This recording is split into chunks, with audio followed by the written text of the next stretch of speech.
আশুলিয়ায় ছাত্র জনতার আন্দোলনের সময় নিহত ৩ জনের পরিচয় শনাক্তে ও মামলার সুষ্ঠু তদন্তের স্বার্থে আদালতের নির্দেশে কবর থেকে মরদেহ উত্তোলন করা হয়েছে। শনিবার দুপুরে আশুলিয়ার পৃথকস্থান থেকে নির্বাহী ম্যাজিস্ট্রেট, পুলিশ ও স্বজনদের উপস্থিতিতে মরদেহগুলো উত্তোলন করা হয়। মরদেহ উত্তোলনের মধ্যে রয়েছে আগস্টে ছাত্র জনতার আন্দোলনের সময় আশুলিয়াতে গুলিতে নিহত জাহিদুল ইসলাম সাগর, সাবুর ও আবুল হোসেনের মরদেহ। পুলিশ জানায়, ছাত্র জনতার আন্দোলনের সময় আশুলিয়াতে গুলিতে যারা নিহত হয়েছে তাদের মধ্যে সুরতহালসহ ময়নাতদন্ত ছাড়াই মরদেহ দাফন করা হয়েছে বেশ কয়েকজনের।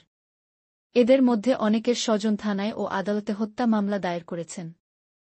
ফলে ওইসহ মামলার সুষ্ঠু তদন্তের স্বার্থে ও নিহতের পরিচয় শনাক্তে আদালতের নির্দেশে নির্বাহী ম্যাজিস্ট্রেটের উপস্থিতিতে মরদেহগুলো কবর থেকে উত্তোলন করা হচ্ছে। মরদেহগুলো উত্তোলন শেষে সুরতহাল প্রতিবেদন তৈরি করে ময়নাতদন্তের জন্য প্রয়োজনীয় ব্যবস্থা গ্রহণ করা হবে বলেও জানিয়েছে পুলিশ। সাদিয়া আক্তার, সহকারী কমিশনার, ভূমি, আশুলিয়া। আদেশে এবং আমাদের বিজ্ঞ জেলা ম্যাজিস্ট্রেট স্যারের নির্দেশ অনুসারে আজকে আমরা এখানে আবুল হোসেন নামে একজন ব্যক্তির লাশ উত্তোলন করতে এসেছি।